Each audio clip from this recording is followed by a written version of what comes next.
beloved Boss Mike Cervera. Gunggong din to mga kababayan ha. Norte, mga projects doon talaga maanumal yun. Ayan, pakinggan nyo na lang ho ang mga kababayan ko, lakasan ko lang. Mga kababayan, eto na ho si Kalnot, nagdadaldal. Pakinggan natin ang kanya sasabihin, pakilakasan lang ang volume. Opo, dahil sa video na po ito. Ang problema, mahina yung kanyang boses talaga ha. Dahil nasa kabilang linya lang. Palang ho sa Ilocos Norte, mga projects doon talaga maanumal yan eh. Meron pa nga ho doon na dineclare nilang force majeure at nung pinakausap ko na yung mga residente doon, community doon, nakataranta na yung mga district engineer. Dahil mali-mali yung binibigay nilang informasyon sa akin. Tapos nung tinatanong ko na yung residente, hindi ho totoo yan. Isa pa ho, napakalaki ho ng pondo na nailagay ho sa Ilocos Norte. Eto na mga kababayan ko. Ito hong si Kalnot, kalbo na panot. Mga kababayan ko, nasa kapitbahay niya nga lang si Eric Yap at siya rin mismo sa bunganga niya galing, yung pong scam, yung pong maanumalya na rock netting dyan sa Baguio. Ngayon, mga kababayan ko, tumatawid kung saan-saan, nakapunta na nga ng Davao pero iniwasan niya pa yung Davao City. Kung saan nandoon yung baluarte ni Pulong Duterte. Ha, mga kababayan ko? Si Magalong, mga kababayan ko, etong Kalnot na to, namimili lang ng kung sino lang yung gusto niyang imbestigahan. Yung bang ang problema pa sa kanya, daldal lang ng daldal, wala naman pinapakitang ebidensya. Bukod doon sa namimili lang. Yung pang mga pinupuntirya, yung po bang wala man lang makapagturo na talagang merong ganong mga pangyayari. Lagi niyang inuuna natugisin yan sila Sandro Marcos.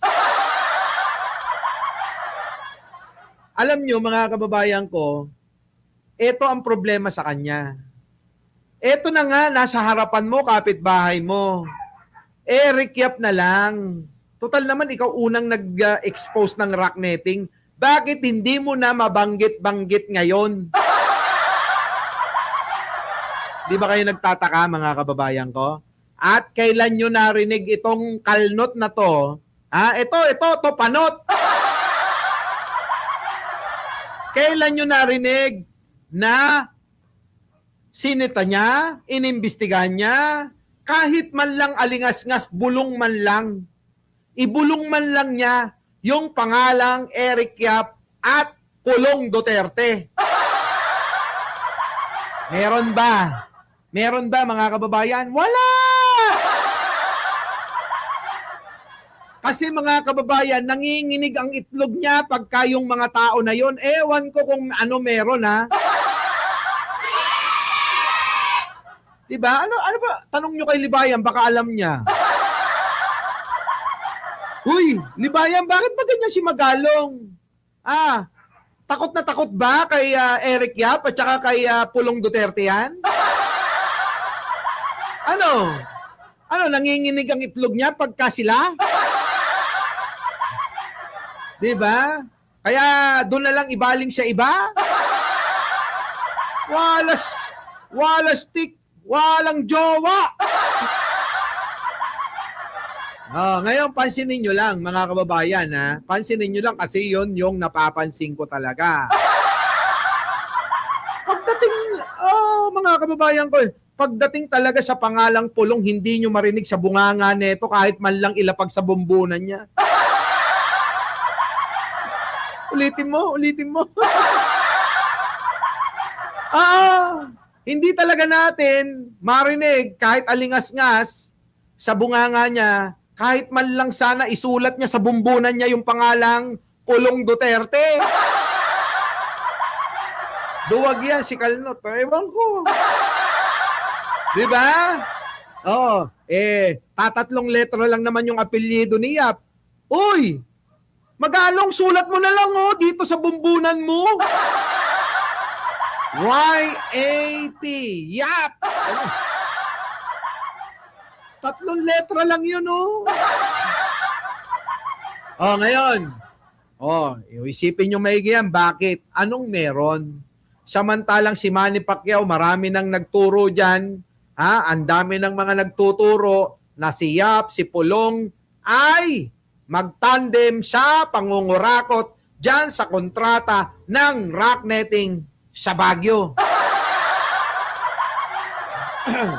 Di ba mga kababayan ko? O ano na nangyari, Magalong? Di ba ikaw nag-expose niyan? Sabi ko nga, rock netting ka ng rock netting.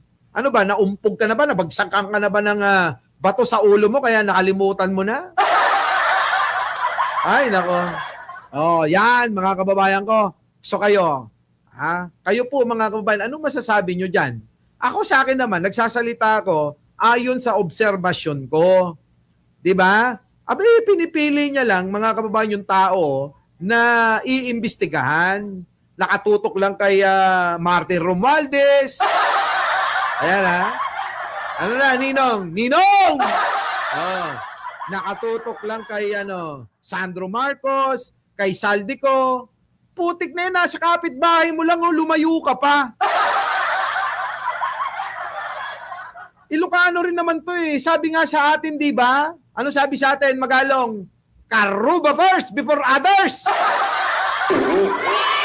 Ang tao pa mo Tama? Di ba? Ay, kasabihan sa atin yan di ba Jojo Chavez? Ano sabi Marian Tomas sa atin? Karuba first before others. Nayo ni Nam. Nayo ni Nam, iyon onam, ginagadayo, nga papanam.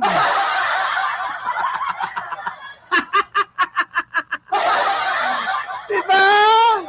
Tama ba? Tama, mga kababayan ko? Iyon una naman, ginagadayo. Inuuna, mga kababayan, Tagalogin ko. Inuuna yung malayo. Di ba dapat? Oo, kapitbahay first before others. Pero si Magalong, iba utak nito. O baka naman na sumama na sa pagkalagas ng kanyang buhok. Yung kanyang utak na, ewan ko ba. Di ba, no? Hindi. Yan po. Mga kababayan ko, Our beloved Boss Mike Cervera.